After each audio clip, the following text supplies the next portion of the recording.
Encore une dernière fois à toi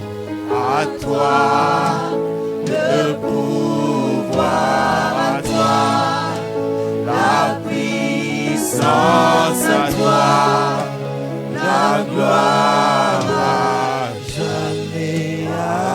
Amen. Seigneur Dieu, ce matin, ici devant toi, c'est toi que nous rendons gloire, parce que nous reconnaissons ce matin que c'est toi notre roi. C'est toi qui règnes en ce lieu. C'est toi qui repens l'Esprit encore ce matin en nous. Père, nous te bénissons. Nous te bénissons de ce que tu as permis ce matin. Que nous puissions venir en ce lieu, nous prosterner devant toi. Et nos cœurs, Seigneur, s'étaler devant ta présence. Merci encore parce que ce matin, Seigneur, tu nous fais du bien par ta présence au milieu de nous. Merci encore, Seigneur, pour ce que tu viens déposer ce matin dans nos cœurs. Merci encore pour la paix, la joie, l'amour que tu dispenses encore ce matin dans nos vies. Et nous voici, Seigneur, nous voulons écouter ta parole qui est vérité, ta parole qui nous rend capables, ta parole qui nous compte, ta parole qui nous encourage, ta parole qui nous recadre. Alors, nous te demandons, Seigneur, encore une fois de plus, que ta parole de vie puisse réellement encore, Seigneur, se répandre en nous. Afin que, en sortant même de ce lieu, que nous soyons encore ces personnes qui vont impacter. Parce que nous venons de descendre de la montagne sainte. On dit que dans la parole du Seigneur, lorsque Moïse est descendu, on pouvait voir la gloire de Dieu sur son visage. Et nous voulons, Seigneur, qu'en sortant de ce lieu, peu importe les situations avec lesquelles nous sommes venus ce matin, mais en ressortant, que nous puissions ressortir différents. Parce que toi, Seigneur, tu nous as touchés. Parce que toi, Seigneur, tu nous as impactés. Parce que tu es présent au milieu de nous. Et comme la Bible nous dit qu'il est doux et agréable pour deux frères de demeurer ensemble, parce que c'est là où ton onction descend. Et tu vas répondre encore, et tu as déjà répandu ton onction sur chacun de nous. Au nom de Jésus, Amen. Prenons place.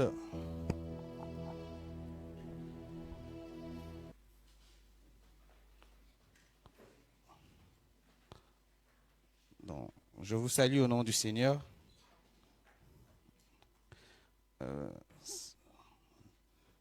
Alors, à chaque fois que je viens à Tanger, je trouve toujours de nouveaux visages. Et je n'arrive même pas à retrouver les anciens rapidement à part mes pasteurs. Mais je bénis le Seigneur parce que le Seigneur a permis encore ce matin que je puisse être là pour pouvoir transmettre sa pensée Donc, pour ceux qui ne me connaissent pas, je suis Emmanuel Diesmer Kiekie. Je suis de la paroisse de Tétouan et ça fait quand même un bout de temps que je suis là à Tétouan, presque 10 ans. On va vers la 11e année. Et que le Seigneur a permis que ce matin que je puisse vous apporter la parole du Seigneur. Et nous savons déjà que, je ne sais pas si on l'a annoncé depuis le dimanche dernier, nous sommes en train d'aborder un nouveau thème ce mois. Le thème de ce mois, est-ce que quelqu'un se rappelle de ce qui a été dit le dimanche passé? L'onction de Dieu pour une nouvelle dynamique. Dans le mois passé, nous étions en train de parler de priorité de Dieu et nos priorités. Et nous sommes en train de parler de l'onction de Dieu. Alors, avant d'entrer dans le vif du sujet de cette prédication, nous allons lire d'abord le texte de base sur lequel on va un peu se reposer ce matin pour pouvoir parler de ce que le Seigneur nous a permis de pouvoir transmettre ce matin. Alors, nous allons lire 3 versets. Nous allons commencer par le texte de Luc chapitre 4, du verset 16 au verset 19. Ensuite, nous lirons Marc 16, 15 à 18. Et nous allons finir par Actes chapitre 1, du 8e verset. Donc, nous allons rester dans le Nouveau Testament pour le moment. C'est vrai qu'il y a plusieurs textes que nous allons lire aujourd'hui, mais nous allons d'abord commencer par ce 3-là. Luc chapitre 4, du 16 au 19e verset. Ensuite, Marc 16, du 15 au 18e verset. Et nous allons finir par Actes chapitre 1, le verset 8. Alors, Luc chapitre 4, du 16 au 19e verset. La parole de Dieu dit ceci. Il se rendit à Nazareth, où il avait été élevé. Et, selon sa coutume, il entra dans la synagogue le jour de sabbat. Il s'éleva pour faire la lecture, et on lui remit le livre du prophète Ésaïe. L'ayant déroulé, il trouva l'endroit où il était écrit « L'Esprit du Seigneur est sur moi, parce qu'il m'a oint pour annoncer une bonne nouvelle aux pauvres. Il m'a envoyé pour guérir ceux qui ont le cœur brisé, pour proclamer aux captifs la délivrance et aux aveugles le recouvrement de la vue, pour renvoyer libres les opprimés, pour publier une année de grâce du Seigneur. » Amen. Le deuxième texte, Marc chapitre 16, du 15 au 18e verset. Marc 16, du 15 au 18, la Bible nous dit ceci. Puis il leur dit, allez par tout le monde et prêchez la bonne nouvelle à toute la création. Celui qui croira et qui sera baptisé sera sauvé, mais celui qui ne croira pas sera condamné. Voici le miracle qui accompagneront ceux qui auront cru. En mon nom, ils chasseront le démon, ils parleront de nouvelles langues, ils saisiront des serpents, s'ils boivent quelques breuvages mortels, il ne leur fera point de mal. Ils imposeront les mains aux malades et les malades seront guéris. Et le dernier texte, Actes chapitre 1, le verset 8. Je pense que ces textes, vous l'avez déjà écouté, tous ces textes. Actes chapitre 1, le verset 8, la parole de Dieu nous dit, « Mais vous recevrez une puissance, le Saint-Esprit survenant sur vous, et vous serez mes témoins à Jérusalem, dans toute la Judée, dans la Samarie, et jusqu'aux extrémités de la terre. » Amen. Je vais prier une deuxième fois. Seigneur Dieu Tout-Puissant, nous voici une fois de plus encore devant toi. Père, parle à nos cœurs, édifie-nous encore ce matin par ta parole. Au nom de Jésus. Amen. Alors, vous avez déjà entendu parler de cette phrase qui dit que lorsque Dieu donne une mission, bien une vision à quelqu'un, il lui donne aussi les moyens pour lesquels il puisse le faire. Vous l'avez déjà entendu, n'est-ce pas? Souvent, on aime souvent dire que lorsque Dieu a donné la vision, il a aussi donné la provision. On aime souvent répéter cela. Alors, c'est la même chose aussi. Donc, à chaque fois que Dieu donne une mission à quelqu'un, ou bien donne une tâche à accomplir à quelqu'un, Dieu envoie aussi directement les capacités, les moyens pour permettre à cette personne de pouvoir accomplir tout simplement la mission ou la tâche qu'il lui a donnée. Dans l'Ancien Testament, lorsqu'on parlait de l'onction, parce qu'il s'agit de ce que nous sommes en train de parler ce matin, de l'onction. Lorsqu'on parlait de l'onction dans l'Ancien Testament, on nous faisait voir en fait qu'à chaque fois qu'on devait oindre quelqu'un ou la personne qui devait recevoir l'onction, on versait sur lui de l'huile. Donc on prenait de l'huile comme cette eau et puis on versait sur lui, sur la tête. D'ailleurs, cette onction est comparée souvent lorsque l'un des textes que nous lisons dans le début de culte, lorsque nous avons nos cultes, on dit que dans le psaume 133, qu'il est doux et agréable de frères de demeurer ensemble. On compare cette action à comme l'huile ou l'onction qu'on avait versée dans le Lévitique. Quand vous lisez par exemple Lévitique, je pense 10, on a versé de l'onction sur Aaron et sur ses fils pour qu'ils soient des sacrificateurs pour le Seigneur.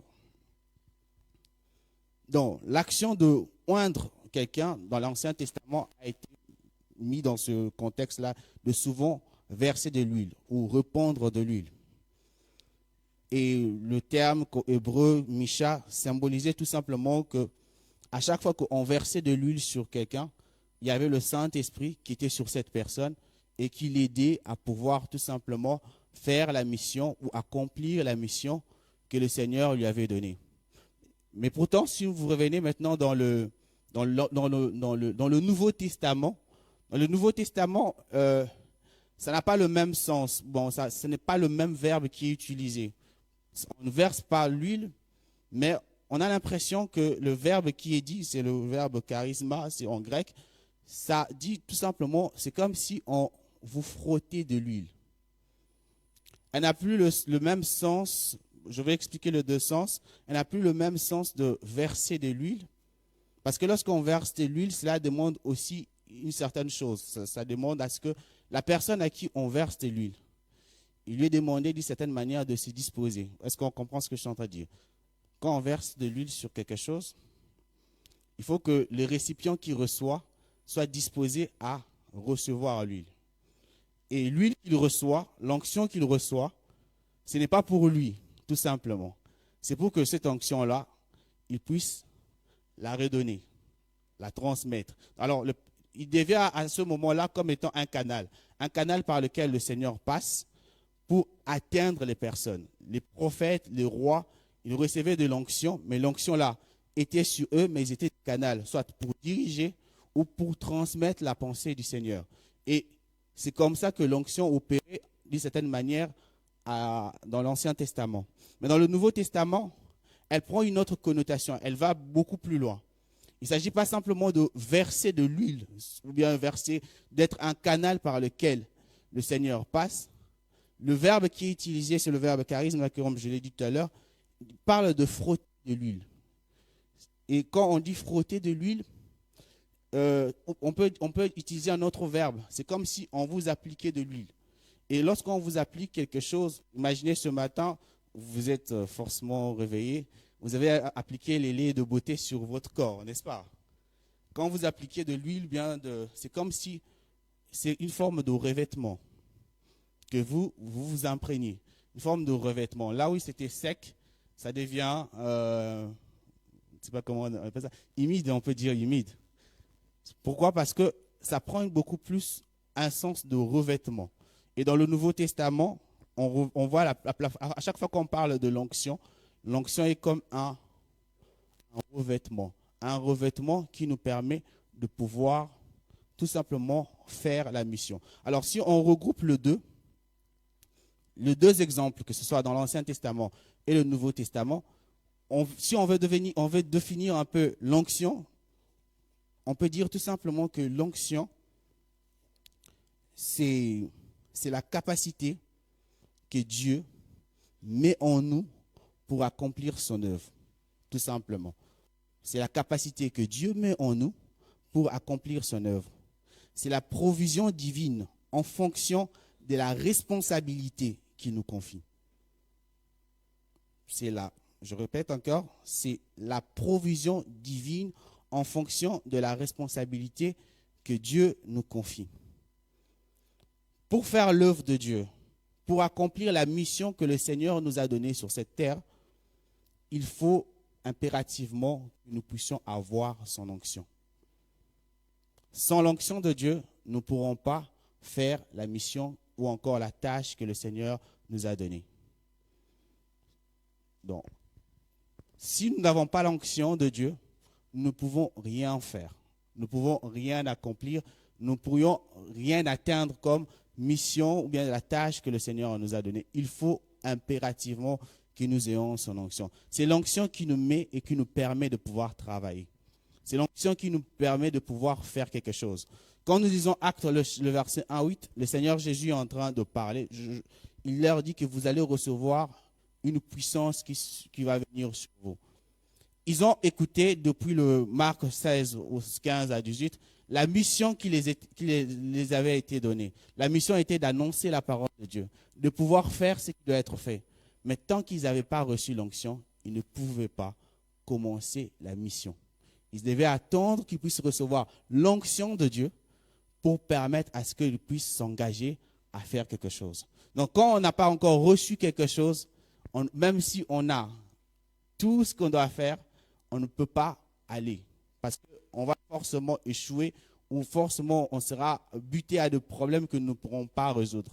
Et c'est la même chose. Le Seigneur Jésus va leur demander de pouvoir rester encore, patienter jusqu'à ce que vous puissiez être capable de pouvoir sortir. Et pour avoir cette capacité, c'est cette capacité qui va vous permettre tout simplement de pouvoir faire la mission que moi je vous ai donnée.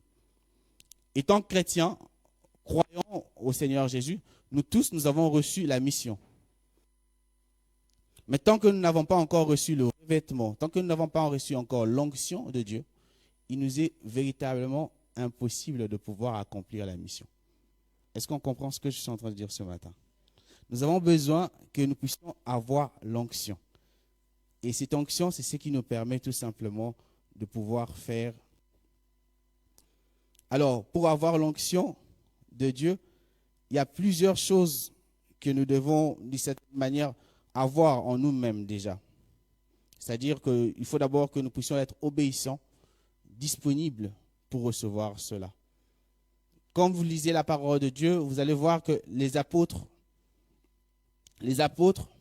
on les a dit que vous allez recevoir une puissance, mais cette puissance n'est pas venue du jour au lendemain. Ils ont suivi un processus. Donc, ils sont restés à un moment donné. Ils avaient soif véritablement de ce qui les avait été promis. Ils ont continué à prier, ils ont continué à persévérer dans la prière. Ils ont continué à chercher le Seigneur. Ils sont restés obéissants et disponibles jusqu'à ce que ce qui les avait été promis est venu sur eux et ils ont commencé la mission. Et lorsqu'ils ont commencé la mission, la première fois que Pierre a ouvert sa bouche, la Bible nous dit qu'il y a 3000 personnes qui sont venus à Christ. C'est-à-dire que lorsqu'on reçoit l'onction, on devient de plus en plus impactant. C'est lui qui a reçu, comme je l'ai dit tout à l'heure, plus que la responsabilité. J'ai dit, l'une des définitions que je donnais ce matin, c'est que c'est la provision divine en fonction de la responsabilité que Dieu nous confie. Plus la responsabilité que Dieu nous confie est grande, plus encore que l'onction que Dieu met sur nous est grande. Parce que plus que nous allons toucher les nations, plus que nous allons toucher des peuples, plus que nous allons faire de grandes choses, sachez-le qu'il y a une grande onction qui est sur nous. Raison pour laquelle il est très important que l'onction que le Seigneur nous donne, que nous ne puissions pas être négligents dans ce que le Seigneur nous est en train de donner. Parce qu'à un moment donné, il nous demandera de compte. Est-ce qu'on est en train de saisir ce que je suis en train de dire maintenant? Le Seigneur est en train de dire une chose, c'est que si on va te confier des tâches à accomplir dans l'œuvre du Seigneur, sache-le qu'il y a une onction spéciale qui est sur toi. Et cette onction, elle est grande. Et cette onction-là engage une responsabilité. Et cette responsabilité t'amène à ce que tu puisses avoir une vie de consécration correcte pour permettre à ce que tu puisses atteindre le max que Dieu t'a donné comme max de personnes à toucher ou à répondre. Ce n'est pas simplement dans l'église, ça peut être dans le monde, ça peut être dans le travail que tu fais, des personnes que tu dois toucher, des personnes que tu dois aider. Et pour ça, ça demande à ce que tu sois disponible pour ce que le Seigneur est en train de transmettre. Alors, pour tout croyant, peu importe qui nous sommes, nous qui avons cru au Seigneur Jésus, la mission est au cœur de tout croyant. Peu importe qui nous sommes, chaque croyant a reçu la mission. Le texte de Marc 16, du 15 au 18e verset, nous dit clairement, il ne dit pas simplement aux disciples de Jésus qui étaient là, il parle à nous tous, que nous avons reçu la mission de pouvoir tout simplement aller dans toute la création et faire de tout le monde les disciples. Et la Bible même nous assure, quand la Bible dit que les miracles qui accompagneront ceux qui auront cru en son nom, il ne parle pas que des apôtres, il parle de nous aussi. Ça veut dire quoi? La même onction qui est sur tous les croyants, il y a une onction qui est standard, ce que je voulais dire. Il y a une onction qui est standard à tous les croyants. Ça veut dire que chacun de nous qui est là, il est capable de prier pour quelqu'un et cette personne puisse être guérie. Chacun de nous est capable de faire ceci. En fait, ce n'est pas quelque chose d'extraordinaire. Il y a quelqu'un qui disait chaque fois qu'il faut savoir une chose, que, en étant que chrétien, il y a une onction que Dieu met sur chacun d'entre nous. Cette onction-là est différente de l'onction ministérielle que les pasteurs qui ont, les apôtres qui ont des tâches spécifiques bien plus précises. Mais il y a une onction que Dieu a donnée à toute la création. D'ailleurs, même le Seigneur Jésus pouvait dire à un moment donné que vous allez faire des œuvres beaucoup plus grandes que moi. Mais quand il parlait de ça, il ne disait pas aux disciples simplement. Il parlait à tout le monde qui a cru. Donc ça veut dire que nous tous qui avons cru au Seigneur, nous avons cette capacité, nous avons reçu de la part du Seigneur cette onction de guérir les malades. Nous avons reçu de la part du Seigneur cette onction de nous lever dans la nuit et prier, chasser les démons, faire ceci, faire cela. Nous l'avons tous reçu. Mais la question est de savoir, est-ce que véritablement, comment nous cultivons l'onction que le Seigneur nous a donnée? Et comment nous comprenons d'abord la nature même de l'onction que nous avons reçue? Dans l'Ancien Testament, il était dit qu'il faut comprendre la nature de l'onction que Dieu t'a donnée pour agir.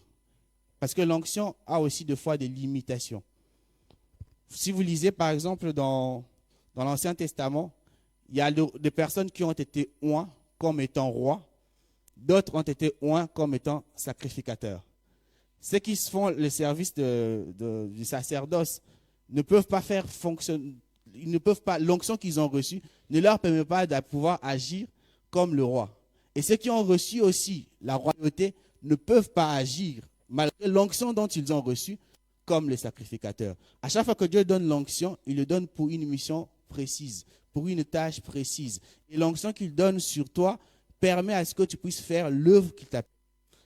Vous verrez dans la parole de Dieu, Osias ou bien Saoul, de rois, qui ont reçu l'onction de la royauté. Ils ont reçu l'onction de régner, de diriger, d'organiser, d'administrer les choses.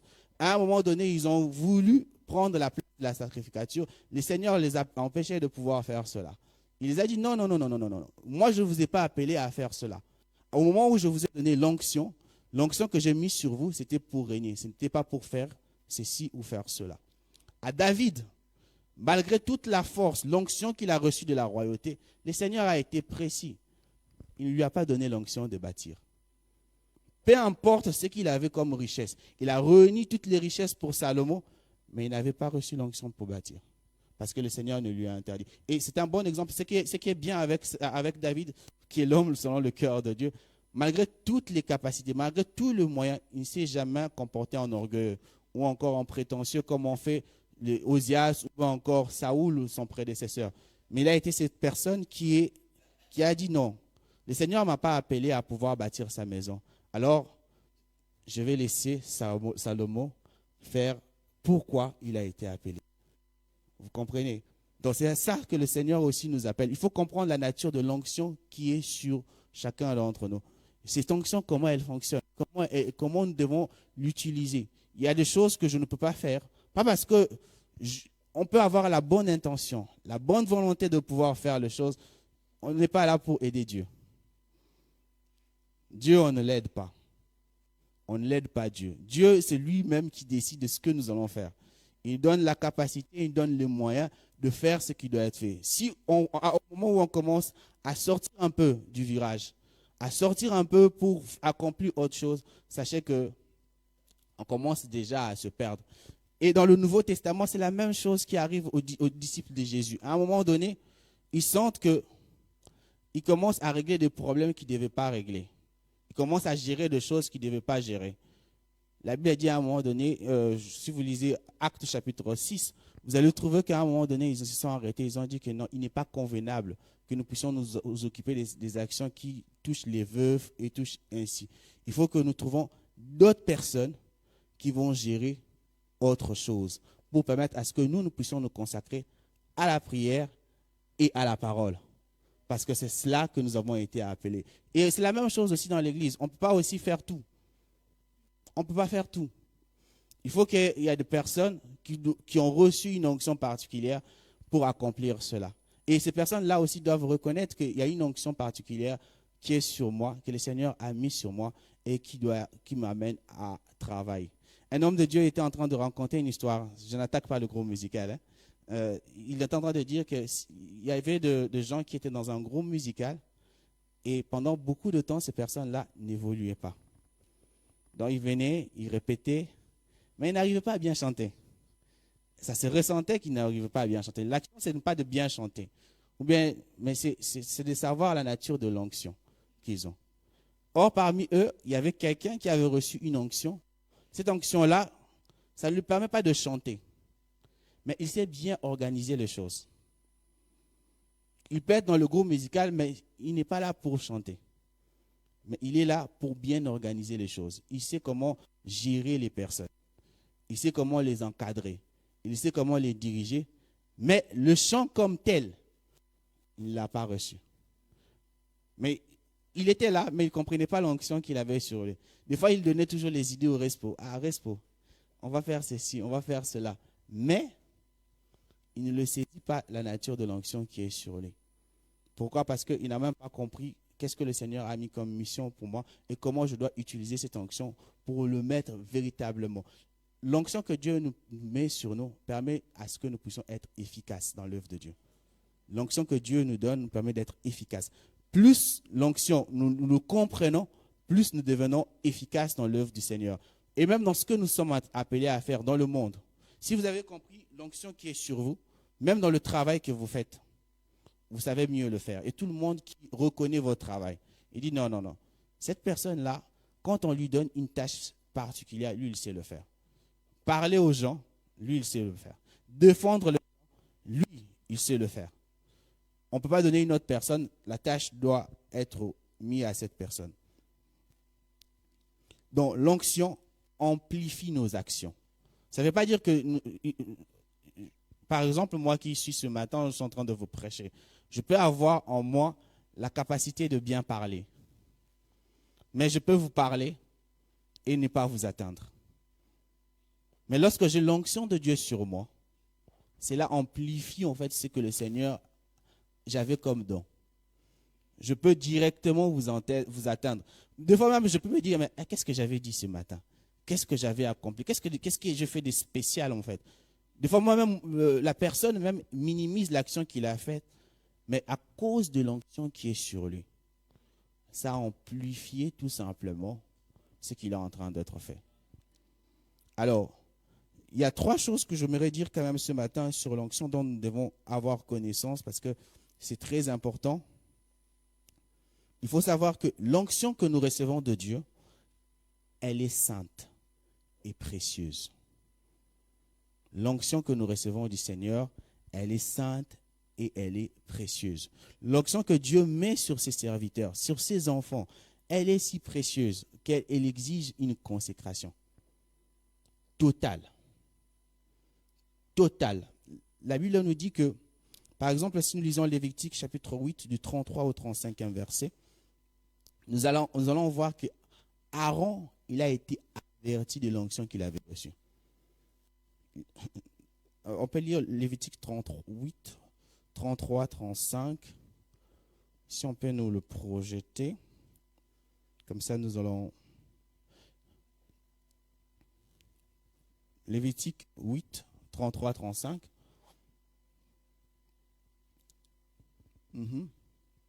Pendant 7 jours, vous ne sortirez point de l'entrée de la tente d'assignation, jusqu'à ce que le jour de votre consécration soit accompli, car 7 jours seront employés à vous consacrer. Le verset 34, ce qui s'est fait aujourd'hui, l'Éternel a ordonné de le faire comme expiation pour vous. Le verset 35, vous resterez donc 7 jours à l'entrée de la tente de l'assignation et vous observerez le commandement de l'Éternel afin que vous ne mouriez pas, car c'est ce qu'il m'a ordonné. Le verset 36, Aaron et ses fils firent toutes les choses que l'Éternel les avait ordonnées. Et vous allez voir que l'onction qu'ils ont reçue, elle était tellement sainte que ça conditionnait même leur vie. Il y avait certaines choses qu'ils ne pouvaient pas faire, qu'ils ne pouvaient pas accomplir à cause de l'onction qui était sur eux.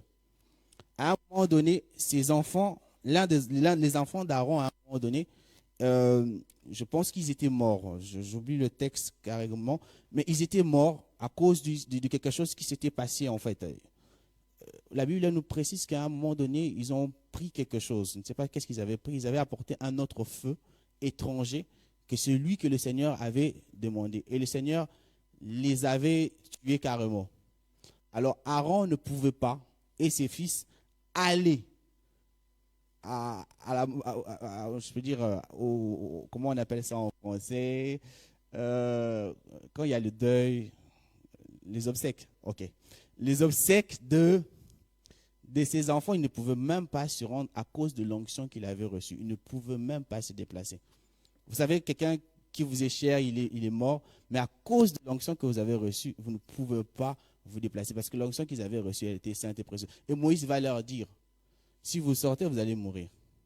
Et ils sont restés à cause de l'onction. Et l'onction que Dieu met sur ces vases est tellement si sainte que le Seigneur a défendu que les gens puissent toucher les personnes qu'il a oint. Est-ce que vous comprenez cela? Nous tous qui sommes présents ici, nous sommes oints de Dieu. Au moins, hein, si nous avons reçu le Seigneur, nous sommes oints de Dieu. À chaque fois que quelqu'un touche à notre vie, parce que nous avons reçu l'onction de Dieu, le Seigneur s'en charge. Parce qu'il a interdit. David était conscient de cela et qui dit que on ne touche pas au oint de Dieu. Souvent, nous, on pense que simplement loin de Dieu, c'est simplement le pasteur, les apôtres, les évangélistes. Mais nous tous, nous sommes loin de Dieu. Nous sommes loin de Dieu. C'est pourquoi, quelque part, quelqu'un disait qu'il faut même faire très attention à ce que nous disons à nos frères. Parce que les mêmes promesses qui ont été données à vous, leur ont été aussi données. À chaque fois que vous touchez à leur vie, vous touchez à leur paix, vous touchez à quelque chose qui dérange leur vie, ils vont recourir au même Seigneur que vous. Et ce Seigneur est le Dieu de justice et de paix. Lorsqu'il va commencer à résoudre le problème, il va se baser aussi. Il est amour, mais il va se baser aussi sur sa justice. Raison pour laquelle nous devons véritablement prendre soin. C'est pourquoi c'est mieux même d'avoir une communion fraternelle, de pardonner, de vivre dans l'amour. Parce qu'il y a beaucoup de choses qui sont attachées à nous. Des fois, nous ignorons cela. Le Saint-Esprit est présent en chacun de nous. Quand toi, tu penses que tu as raison, mais le Saint-Esprit sait qui a raison. Entre vous deux, le Saint-Esprit sait qui a raison.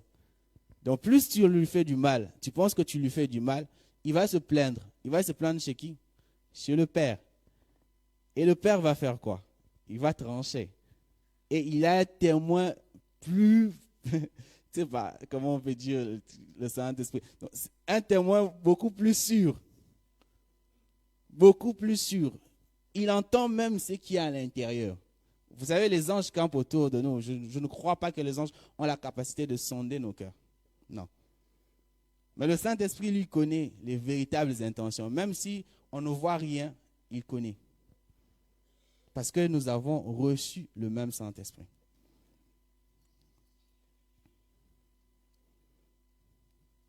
Mais l'onction de Dieu, une deuxième chose que nous devons savoir sur l'onction de Dieu, c'est que l'onction de Dieu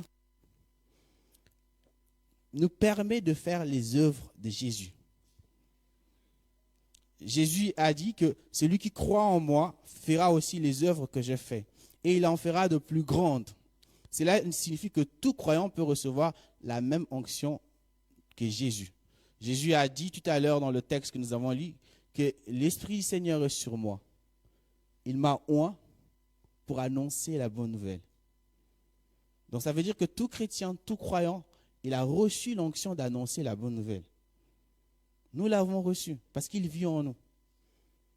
Nous sommes capables de parler à quelqu'un de Jésus et cette personne aussi puisse recevoir le Christ. Parce que nous avons reçu cela. Il dit encore que l'Esprit du Seigneur, il est sur moi, il m'a oint pour délivrer les captifs. Donc, on a cette capacité aussi de prier pour quelqu'un qui passe par des moments difficiles et que cette personne aussi puisse sortir de ce moment. Parce que nous avons reçu l'onction de Dieu. Et le Seigneur Jésus a dit que nous allons en faire de plus grandes. Ce ne c'est pas simplement ce que les apôtres ont accompli ou les actes des apôtres nous relatent. Ça veut dire que nous aussi, nous sommes capables de faire des choses. Nous aussi, nous sommes capables d'accomplir des choses. Mais il est aussi important de comprendre comment cette onction fonctionne en nous. Comment nous mettons cela en pratique. Comment on reconnaît que l'onction de Dieu est véritablement sur moi et qui me pousse à agir ainsi. Nous devons savoir cela. Et dans la parole de Dieu, on trouve pas mal de personnes qui ont reçu l'onction de Dieu et qui l'ont manifestée de différentes manières. Et même la manière dont ils les ont reçus, ça peut même différer. D'autres ont reçu de l'huile sur eux, d'autres ils ont reçu l'imposition de main, d'autres on les a jeté le manteau, comme Élie est venu un jour, il a vu Élisée, il a pris son manteau, il l'a enlevé, il l'a jeté. Et c'est tout. Il a reçu l'onction. Mais malgré que l'onction, ce qui est particulier avec l'histoire d'Élisée, c'est que malgré l'onction qu'il avait reçue, il a été oint par le Seigneur, il n'a jamais pu expérimenter l'onction qu'il avait reçue. La Bible nous fait comprendre que ça après 10 ans, plus de 10 ans, ou bien 9 à 10 ans, depuis qu'il avait été oint, qu'il n'a jamais manifesté véritablement l'onction qu'il avait reçue.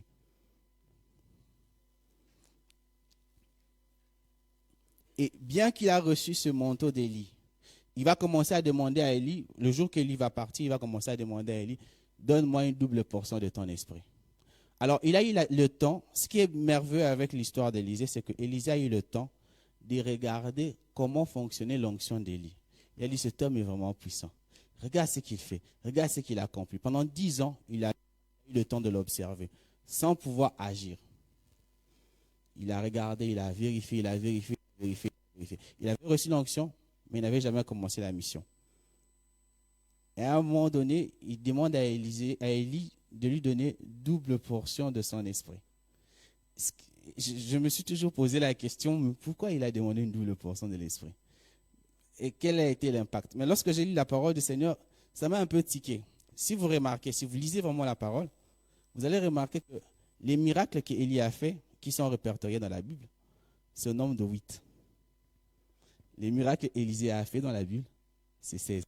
Je me suis dit, mais pourquoi ils ont juste fait ces deux chiffres? C'est vrai qu'ils ont fait beaucoup de miracles, mais les miracles qui sont écrits dans la parole de Dieu d'Élie, c'est 8.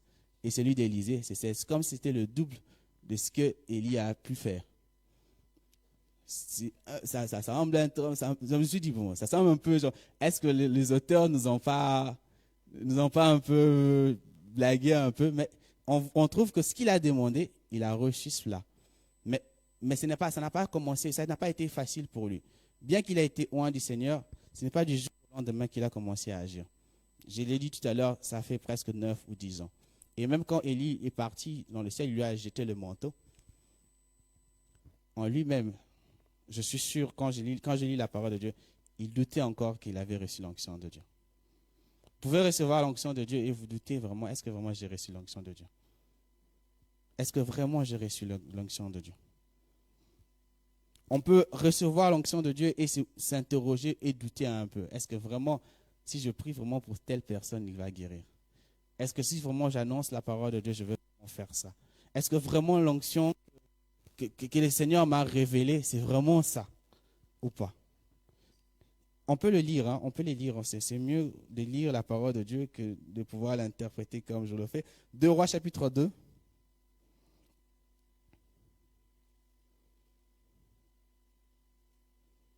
Deux Rois chapitre 2, est-ce qu'on peut lire à partir du verset 13?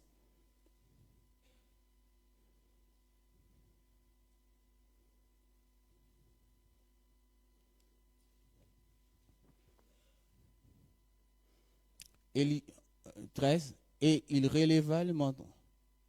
Non, on peut remonter au verset 10. 10, c'est mieux. 10, 10. D'accord? Le verset 10, c'est mieux. 2 Rois 10. D'accord.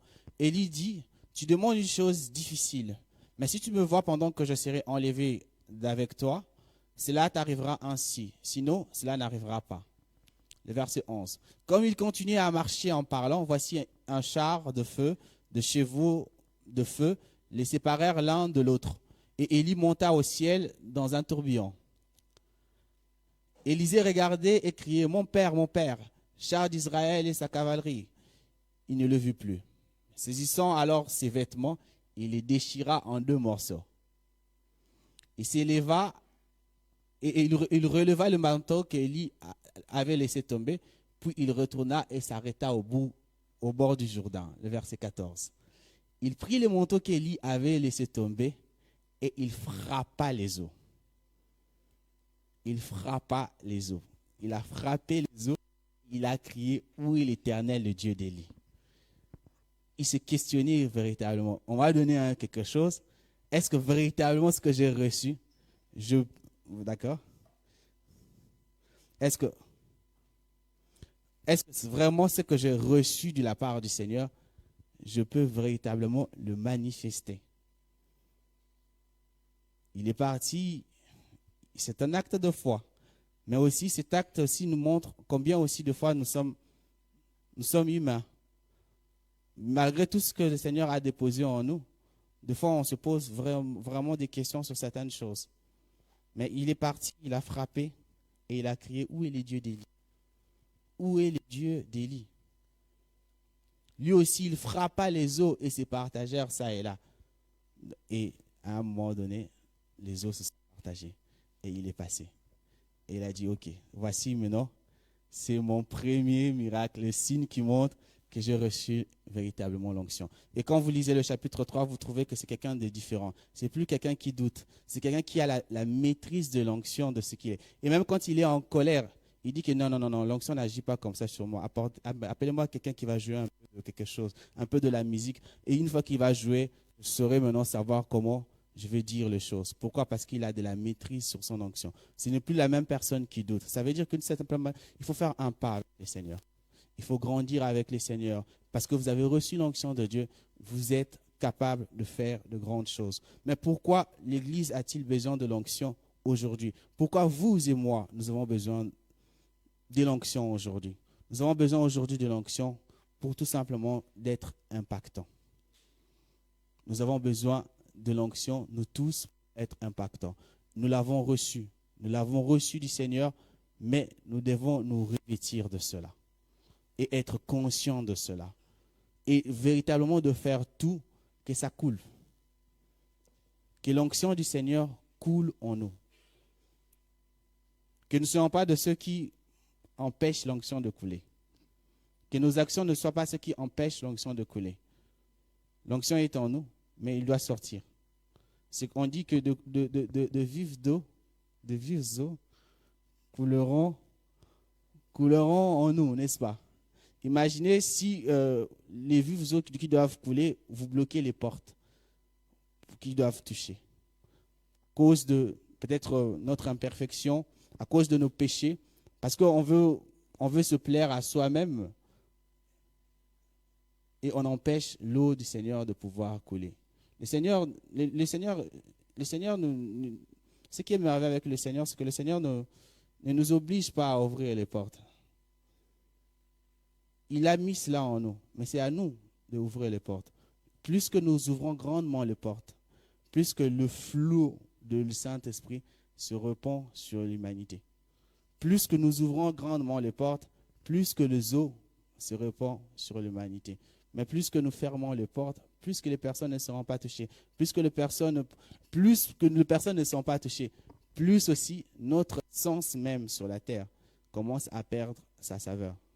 Parce que ceux pour lesquels nous avons été appelés, nous ne le faisons pas.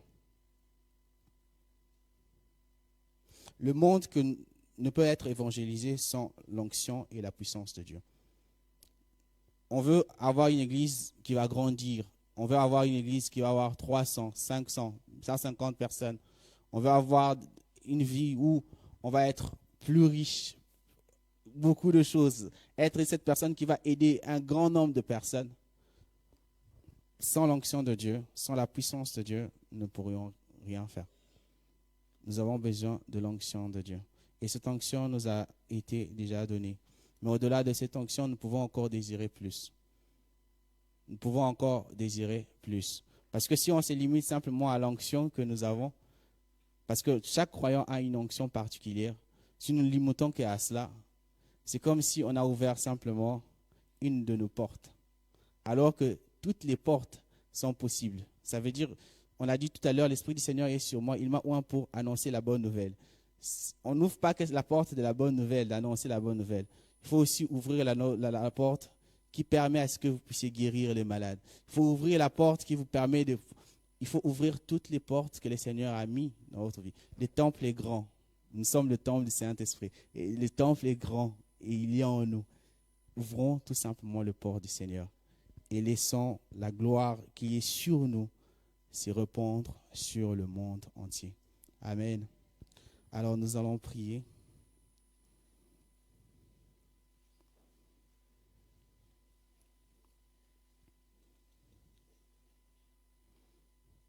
Tu vas tout simplement regarder ta propre vie. Il se peut peut-être que le Seigneur ce matin rappelle quelque chose qu'il t'a déjà dit. Et cela demande tout simplement un abandon au Seigneur. Dis Seigneur, tout simplement, me voici devant toi. Fais que l'onction que tu as mis en moi commence tout simplement à couler.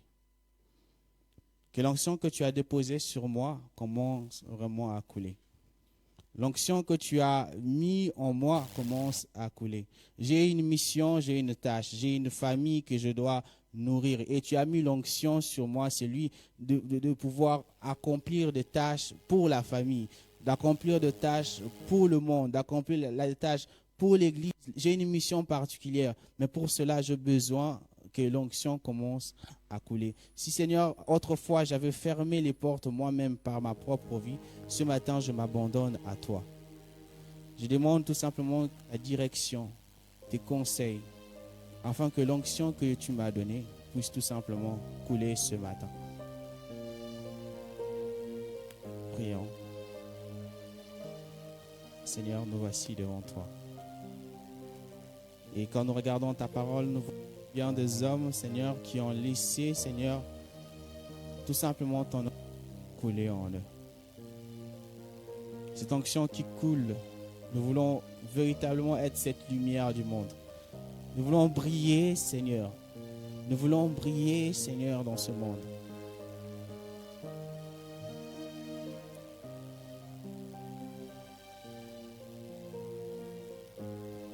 Coule, Seigneur, ce matin. Que l'onction coule ce matin. Que l'onction coule ce matin. Oui, tu as dit qu'il est bon pour les frères de demeurer ensemble parce que c'est là où tu déverses ton onction. Que ton onction coule ce matin. Que ton onction se répand dans la vie de quelqu'un ce matin. Oui, que l'onction commence à couler. Tu as dit que des eaux vives couleront de notre sang. Oui, que le Saint-Esprit de Dieu. Oui. Nous ouvrons les portes de notre temple. Nous ouvrons le temple, notre temple. Et Seigneur, nous voulons que le flux du Saint-Esprit,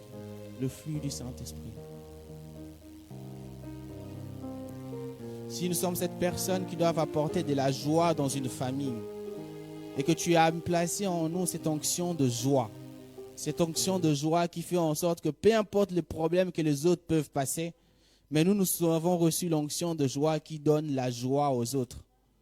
La joie dans le couple, la joie dans le foyer, la joie, que ce soit l'onction qui coule.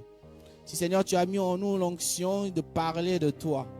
Oui Seigneur, qu'à chaque fois que nous allons parler de toi, à chaque fois que nous allons inviter quelqu'un, à chaque fois que nous allons faire quelque chose dans le sens d'évangéliser quelqu'un, et que ça coule, et que ça coule. Seigneur, si tu as en nous cette onction de prier pour les autres, de s'inquiéter pour les autres. Oui Seigneur, à chaque fois que nous commençons à prier pour eux, à chaque fois que nous commençons à prier pour eux, que nos prières commencent à les toucher, et que nos prières commencent à les toucher. Oui Seigneur, l'onction que tu as placée en nous, si c'est cette onction, cette nature de cette onction, Seigneur, nous permet tout simplement d'aider les personnes. D'aider les personnes. Oui Seigneur, oui, que cette onction, Seigneur, nous permet, Seigneur, d'aider un max de personnes. Qu'à partir d'aujourd'hui même, en sortant même de ce lieu, les personnes que nous avons aidées, ils vont véritablement vivre dans la joie ou encore dans ce que tu avais prévu pour eux. Que ça coule, Seigneur, ce matin. Si l'onction que nous avons reçue, c'est pour parler de ta part, de prophétiser, Seigneur, oui, que ce matin, que ça coule encore. Oui, que nous puissions parler de toi. Si l'onction que nous avons reçue, Seigneur, c'est lorsque nous imposons les mains sur quelqu'un et les personnes sont automatiquement guéries. Et Seigneur, que ce matin, Seigneur, que ça coule. Oui, si c'était simplement quelque chose qui était à l'intérieur, mais que nos bras, mains, oui, lorsqu'à chaque fois que nous touchons quelqu'un, oui, cette personne soit touchée par toi.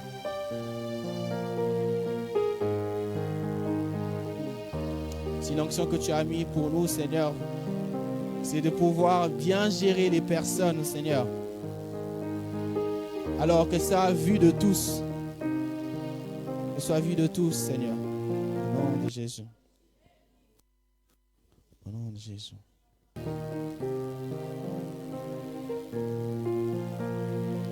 Seigneur Dieu Tout-Puissant, fais que ça coule, Seigneur, ce matin. Fais que ça coule, Seigneur.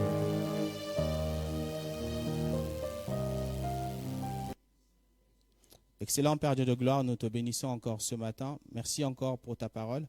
Merci encore pour ce que tu as déposé. Merci encore, Seigneur, pour ce que tu as fait en ce moment et que tu es en train de faire en ce moment. Et nous croyons, Seigneur, comme Élisée, nous allons faire ce pas. C'est pas tout simplement de jeter les manteaux sur l'eau et de laisser, Seigneur, toi-même agir par ta puissance. Et nous prions encore, Seigneur, ce matin. S'il y a des personnes, Seigneur, qui sont venues ce matin, mais qui n'ont peut-être pas reçu le Seigneur dans leur vie, et que cette onction n'est pas encore sur eux, Seigneur. Toi qui attires les personnes, Seigneur, vers toi, attire-les à toi, Seigneur, afin qu'ils puissent te connaître et qu'ils puissent donner leur vie à toi et qu'ils puissent vivre pleinement ce qui a été promis. Et cet esprit survenant sur nous, une puissance qui agit au-delà de ce que nous pouvons penser ou imaginer. Qu'il en soit ainsi pour eux. Au nom de Jésus, Amen.